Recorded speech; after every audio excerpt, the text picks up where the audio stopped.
done under President Obama won't. And the president is going to be announced within a moment, within a few seconds, we're told now. He will go up to the podium at the White House.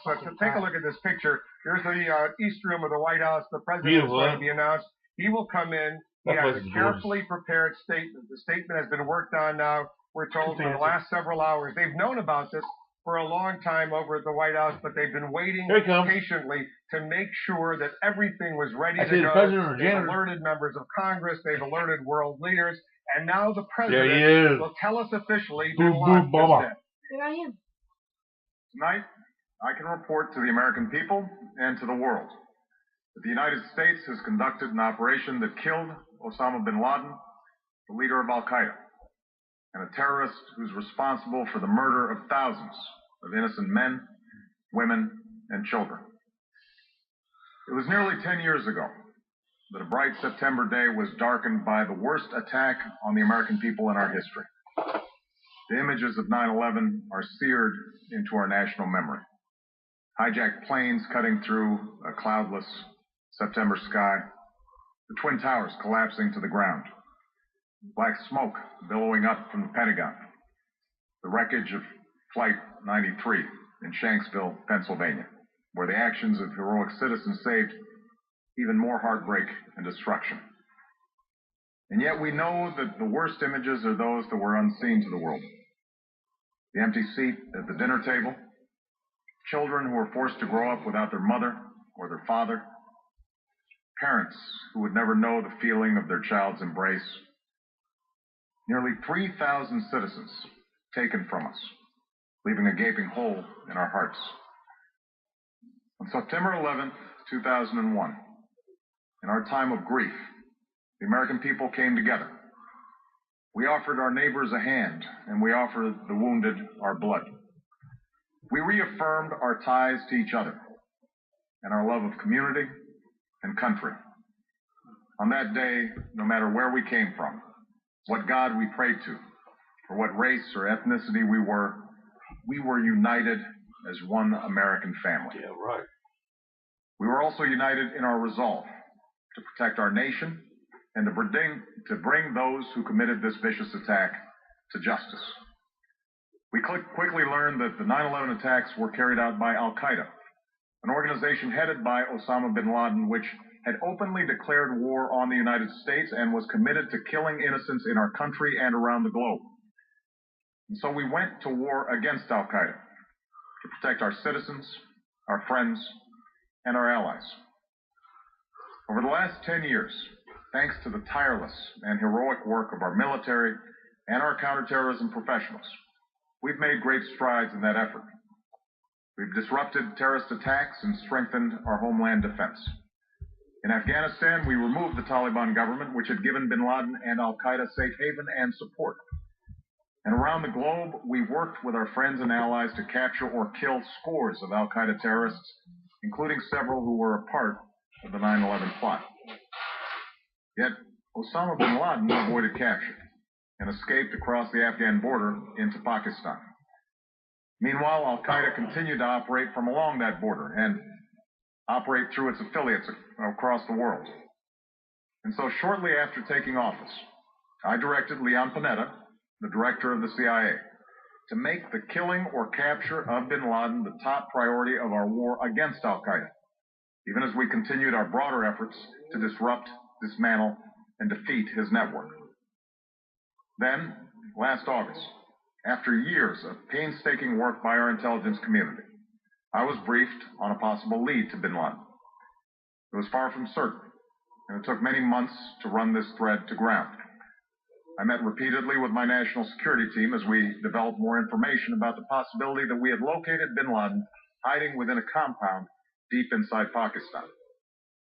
And finally, last week, I determined that we had enough intelligence to take action and authorized an operation to get Osama bin Laden and bring him to justice. Today, at my direction, the United States launched a targeted operation against that compound in Abbottabad, Pakistan. A small team of Americans carried out the operation with extraordinary courage and capability. No Americans were harmed. They took care to avoid civilian casualties. After a firefight, they killed Osama Bin Laden and took custody of his body. For over 2 decades, Bin Laden has been al-Qaeda's leader and symbol, and has continued to plot attacks against our country and our friends and allies. The death of Bin Laden marks the most significant achievement to date in our nation's effort to defeat al-Qaeda. Yet his death does not mark the end of our effort. There's no doubt that al-Qaeda will continue to pursue attacks against us.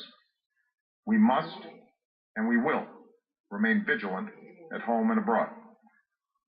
As we do, we must also reaffirm that the United States is not and never will be at war with Islam. I've made clear, just as President Bush did shortly after 9/11, that our war is not against Islam. Bin Laden was not a Muslim leader. He was a mass murderer of Muslims. Indeed, al-Qaeda has slaughtered scores of Muslims in many countries, including our own. So his demise should be welcomed by all who believe in peace and human dignity. Over the years, I've repeatedly made clear that we would take action within Pakistan if we knew where Bin Laden was. That is what we've done. But it's important to note that our counterterrorism cooperation with Pakistan helped lead us to Bin Laden and the compound where he was hiding. Indeed, Bin Laden had declared war against Pakistan as well and ordered attacks against the Pakistani people. Tonight, I called President Zardari, and my team has also spoken with their Pakistani counterparts.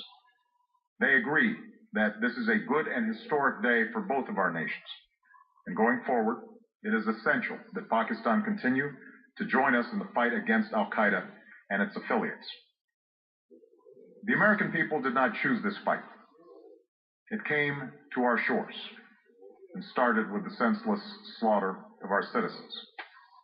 After nearly 10 years of service, struggle, and sacrifice, we know well the costs of war. These efforts weigh on me every time I, as Commander-in-Chief, have to sign a letter to a family that has lost a loved one, or look into the eyes of a service member who's been gravely wounded. So Americans understand the costs of war.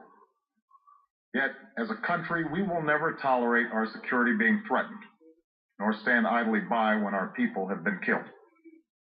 We will be relentless in defense of our citizens and our friends and allies. We will be true to the values that make us who we are. And on nights like this one, we can say to those families who have lost loved ones to al-Qaeda's terror, justice has been done. Tonight, we give thanks to the countless intelligence and counterterrorism professionals who've worked tirelessly to achieve this outcome. The American people do not see their work nor know their names, but tonight they feel the satisfaction of their work and the result of their pursuit of justice. Yeah, right. We give thanks for the men who carried out this operation, for they exemplify the professionalism, patriotism, and unparalleled courage of those who serve our country. And they are part of a generation that has borne the heaviest share of the burden since that September day. Finally, let me say to the families who lost loved ones on 9/11 that we have never forgotten your loss, nor wavered in our commitment to see that we do whatever it takes to prevent another attack on our shores. And tonight, let us think back to the sense of unity that prevailed on 9/11. I know that it has at times frayed, yet today's achievement is a testament to the greatness of our country and the determination of the American people. The cause of securing our country is not complete, but tonight we are once again reminded that America can do whatever we set our mind to. That is the story of our history. Whether it's the pursuit of prosperity for our people, or the struggle for equality for all our citizens, our commitment to stand up for our values abroad, and our sacrifices to make the world a safer place. Let us remember that we can do these things not just because of wealth or power, but because of who we are. One nation, under God, indivisible, with liberty and justice for all. Thank you. May God bless you. And may God bless the United States of America. President of the United States, making the dramatic